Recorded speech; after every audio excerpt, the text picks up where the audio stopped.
Welcome back, everyone. I am super excited to welcome onto the show today, my friend Laura Nelson. Now, if you don't know Laura Nelson, you may possibly have heard about what she founded, Front Office Rocks, and she's now the co-founder of Sober Life Rocks, which is a groundbreaking initiative aimed at normalizing sober choices in professional environments. Sober Life Rocks provides a supportive community for successful business people who choose sobriety, empowering them to thrive in their personal and professional lives. And I may possibly be a founding member as well, because I do believe in that. And anybody who's a regular listener of the Two Sleuth podcast knows that I've been sober for 19 years. And yes, I'm still this crazy in a business professional world. Welcome, my friend, Laura Nelson. Welcome, Laura. Thank you. You are somebody I look up to. I hope I'm having that much fun when I'm 19 years sober. Well, I like to say in sobriety that it's really just all about your brand of crazy. And if you find others that have a similar brand of crazy, then you get along well. So absolutely. And I so want to get into Sober Life Rocks and talk so much about it. But I really want to start with you and where you started, because obviously anybody who hears the two names, right? Front Office Rocks, Sober Life Rocks, one leads into the other. But I want to hear your origin story of getting into dental. And I know so many people who know about Front Office Rocks. So I want to hear about that origin story of yours, and I'm sure my listening audience does too. Tell us about that. Sure. Well, I married into dentistry. So in undergrad, I met a guy and I said, "What do you want to be when you get older?" He said, "A dentist or a mechanic." And I wasn't a super fan of the dentist. So I was going for mechanic, but he decided he wanted to go to dental school. So we were married. He went through dental school. I basically supported him through dental school. He spent a couple of years as an associate out of school. I went and got my master's when he was in dental school.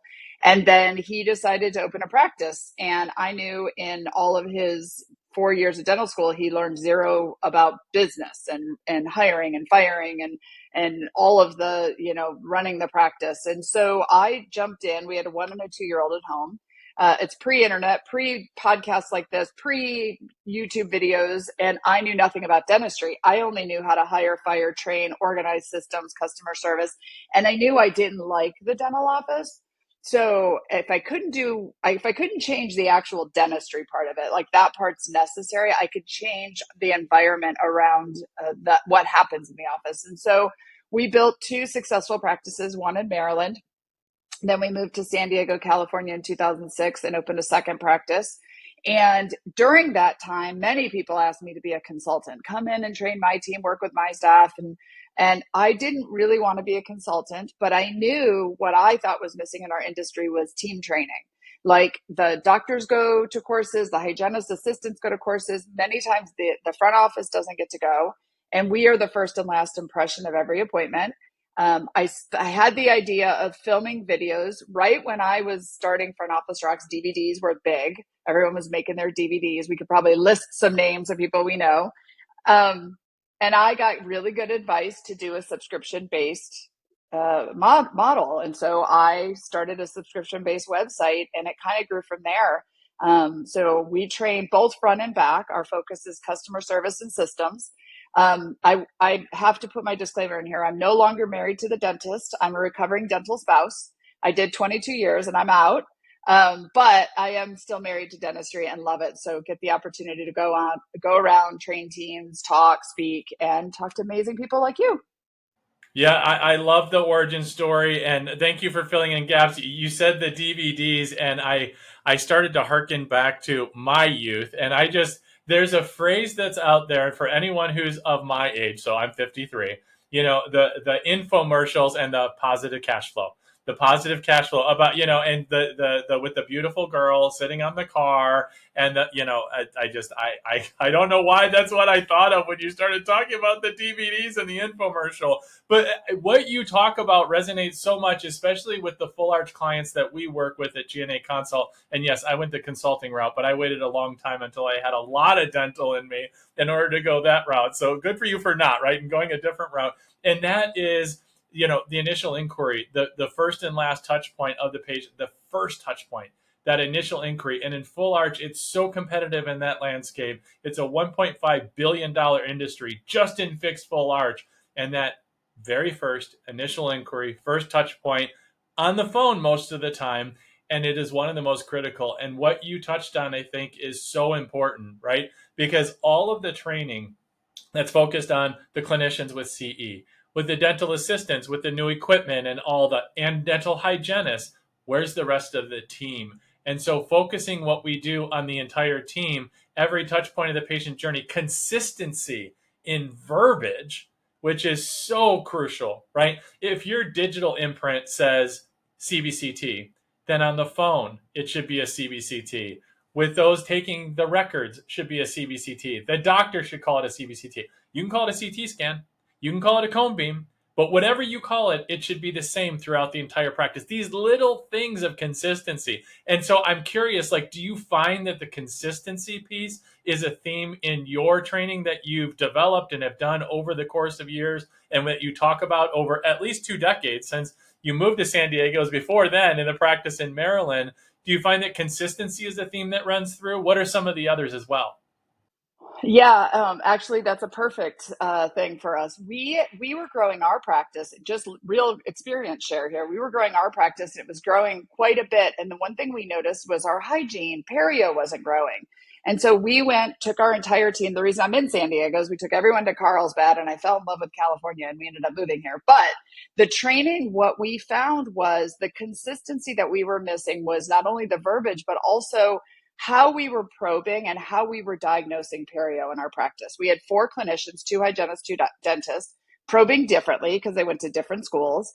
There was confusion between them. Well, a patient's not going to buy anything if we're confused. And then we were using different words: perio, deep cleaning, periotherapy. And so by the time the patient got to the front, they were so confused they didn't buy.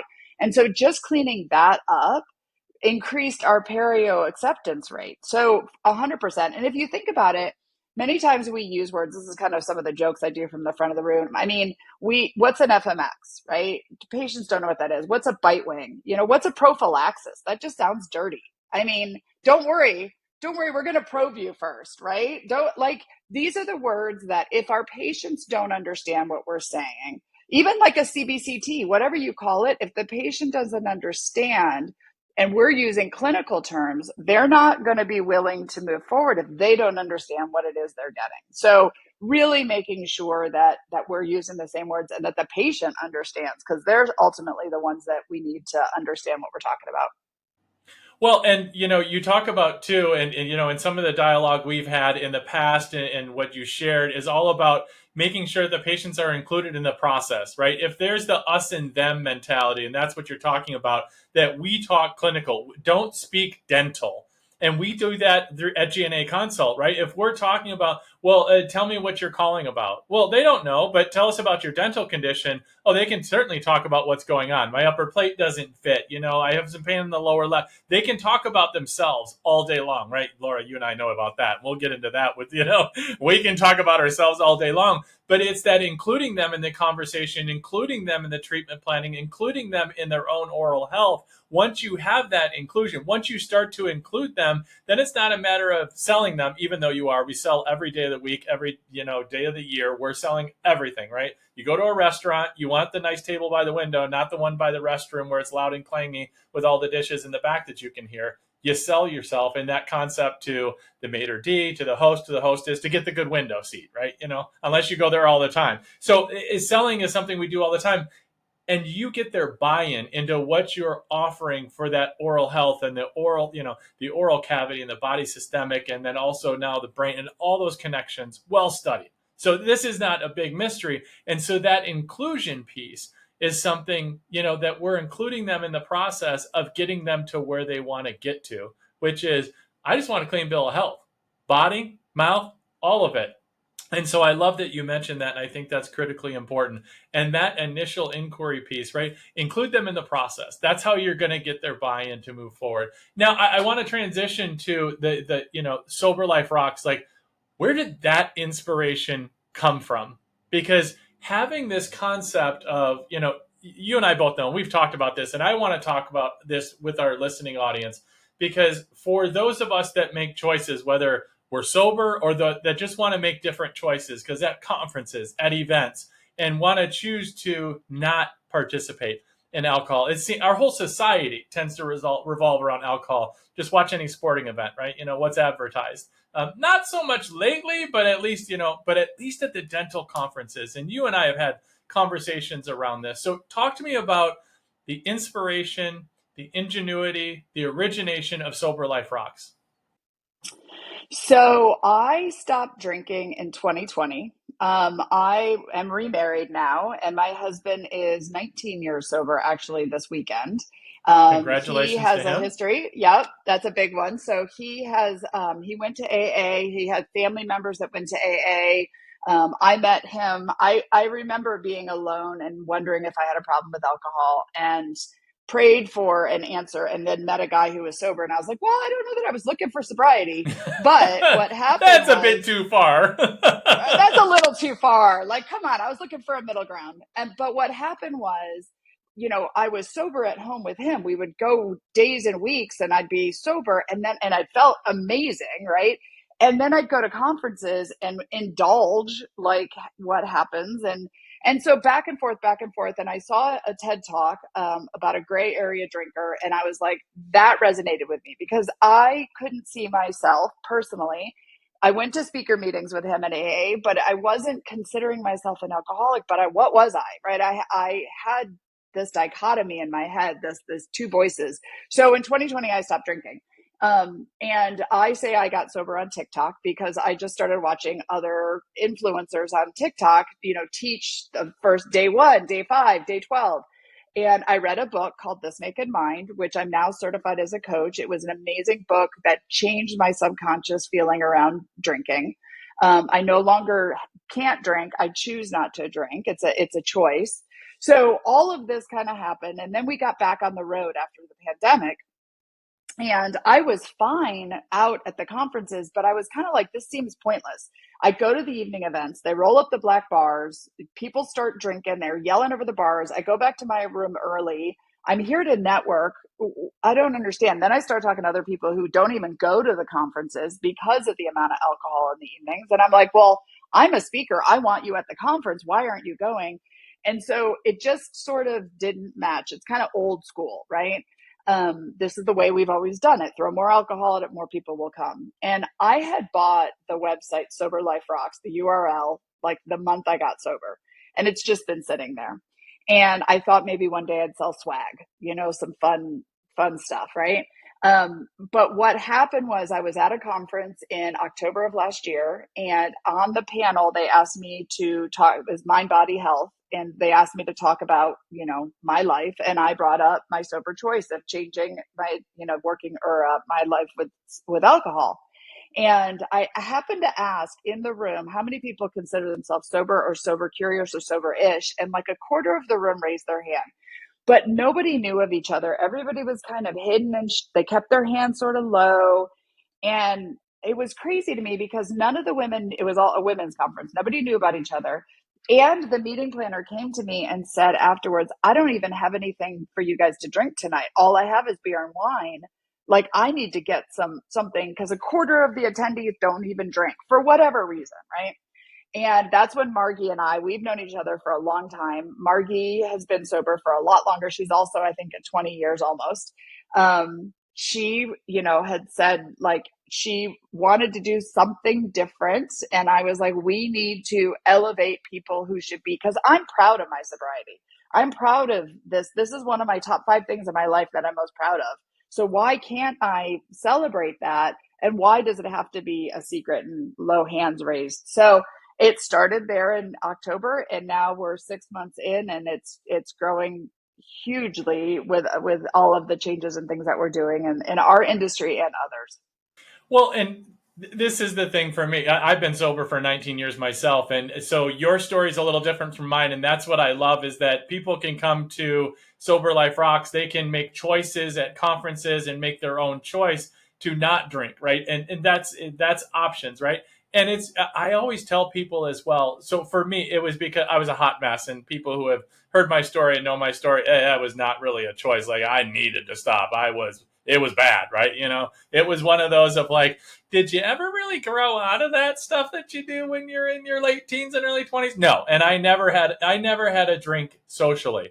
It was always alcoholically. So that was from the day, the day I started drinking. So that was from the beginning. But that was me, right? But there were periods, even like for myself, where I went like a year or year plus when I didn't imbibe any alcohol or any mind altering substances. I mean, I was a rageaholic, right? But that was, and even to this day, my addiction can transfer. So that's me. That's my personality. That's my story. But back to what you were sharing, that having the options and a place and a space, because it all boils down to what is the point? What is the objective? Why do you attend events? Now, yes, for some, and I was just talking the other day with somebody about different conferences, Chicago Midwinter and, CDA and the Greater New York Dental Meeting. And then we started getting into like the AAP, right? The Perio meeting and the AAOMS. And then we were talking about specific meetings that are related to Full Arch and what I do. And then we were talking,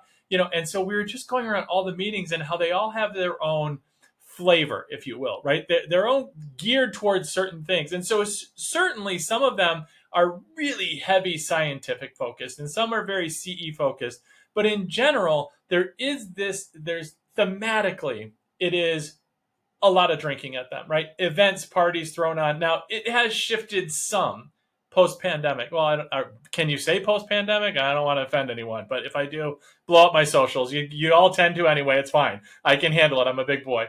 I have thin skin, right? So I'll be offended, but I'll go talk to somebody about that. But the point that I'm getting at is that if I don't like broccoli, you can still enjoy your broccoli. Just because I choose not to drink doesn't mean I want to tell you you can't drink. But what I do want, and what Sober Life Rocks is about, and correct me if I'm wrong, I don't want to speak for you, but as a founding member, and I really do support the cause and I want it to continue to expand and grow, is that I want a space where, like you said, there's not shame around it, that it can be celebrated that there are a group of people who choose not to, because they do want to have the morning smiles. They do want to be clear the next day. They want to be able to enjoy all aspects of the conference. They want to be able to do the networking. They want to, and if you choose differently, that's fine. If you're in a place that you want to go and tear one off, and you want to go ahead and do, that's okay too. That's your choice. Everybody has choices, but just to be able to have a safe space and a safe place where those of us that choose not to, we can be celebrated and honored as well. We don't want special treatment. We just simply want to make sure that we are known and honored, and that we are also respected in that regard. That's what I'm hearing you say? And again, right, 6 months old, it's like little babies trying to crawl, right? Not even, right? Just flipping over from back to front. But that's the direction, and that's the understanding that I have as I'm continuing to learn. Is that what you're sharing with my listening audience? Yeah. So one thing to back up for anyone listening to this, I started to get my doctorate for a little while, and then I realized I was way over my head. So I'm going to bowed out and said, for those who do it, congratulations, not me. But what I learned during that a lot of was that alcohol, it's alcohol use disorder. It's a spectrum, right? And everyone's on it. If you've ever drank for the wrong reasons or you ever woke up regretting drinking, you're on the spectrum. Now, you maybe have it completely under control. That's fine. Or you might be where I was really questioning my relationship with alcohol and some of the decisions I made around it. And you're somewhere on the spectrum. And it doesn't matter to us where you are or where you aren't. What I want to try to do is normalize this so we don't care what's in your cup. Whether you have alcohol in your cup or you don't, it doesn't matter. And I want to bring a network of people who can just be there to support each other, right? Because I feel the first thing we have to do is build the army, right? Just so that everybody, and you can be part of this group and be sober-ish. You can be part of the group and be sober curious. You can be anonymous in this group, which is the best thing about it. Because I know in dental, there's a real issue with licensing and insurance and stuff. So you can join us, and join our masterminds and be completely anonymous. And that's great. All we want to do is we want to lift people up. Then we want to go to the meetings and say, we think you could be a little bit more inclusive, rolling the black bar up, throwing on the loud music and serving alcohol and that stuff with nothing else to do.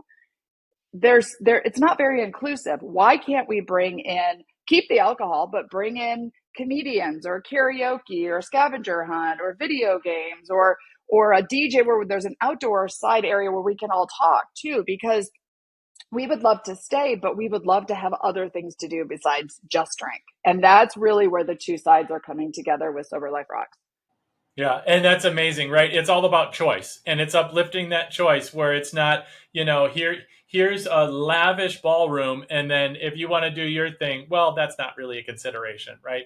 So I love that. I love that it's something that's being celebrated. All right, Laura, here's the part of the program. All of my guests play a little something, and it's called What the Sleuth is Going On? 3 rapid fire questions. First thing that comes to mind. Are you ready to play? I'm ready. Let's do it. Question number 1. What's the worst bad breath you've ever encountered? Oh gosh, anything perio. Anything. You could smell it a mile away. And it's funny, I think you have to be in dental to do that. My husband, who's not in dental, can't smell it. I'm like, do you not smell that person? Like across the restaurant? So I think we all would agree on that one probably. And once you've been in dental, you know that smell, and you can't get it. You know it from you get on a plane, or if you're sitting in your seat and somebody walks by with perio breath, and you're like, oh. And they're usually the close talker. Have you ever noticed? Like they come in and you're just like, space. Yeah, for sure. I mean, the pandemic did have its benefits with the masks. It helped some. It dissipated. It didn't help 100%, but at least you could, Yeah.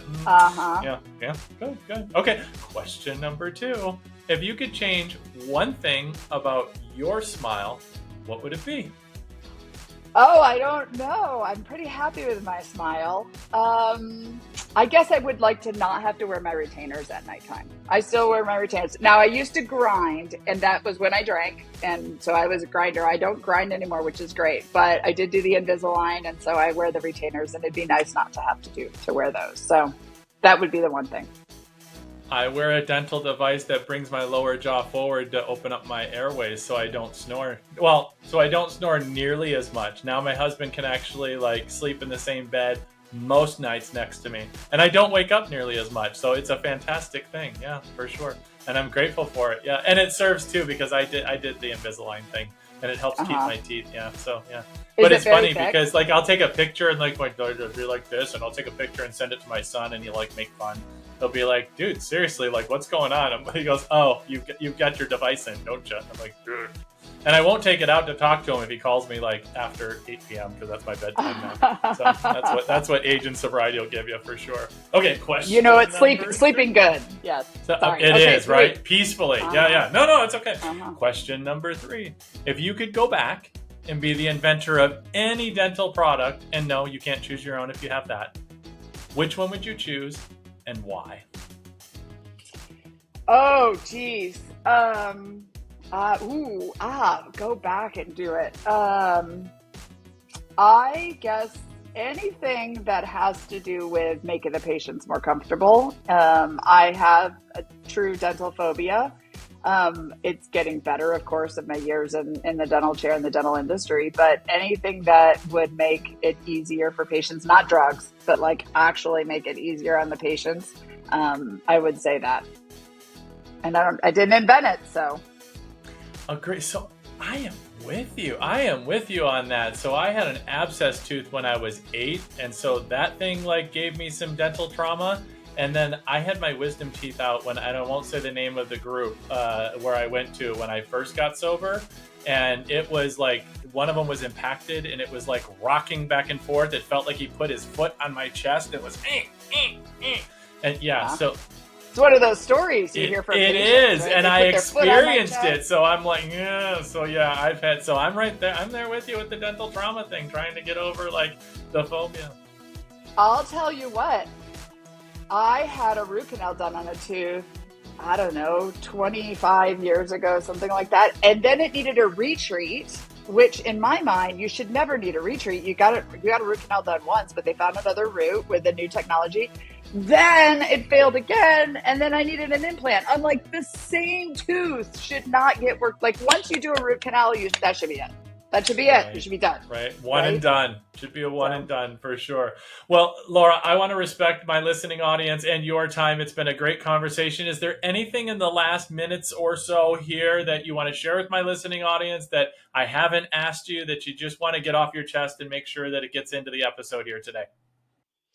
no, I mean, I would just say if you are looking to improve your life, whether it's your practice, whether it's your home life, whether it's your relationship with any sort of substance, there's no better time than now to make a difference, to do the thing, to get connected. Like we tend to wait and think there's plenty of time, and then we hear stories of the people who thought they had plenty of time and didn't. So hopefully this is just another wake up call. Like if it's time to move forward on that thing, do it.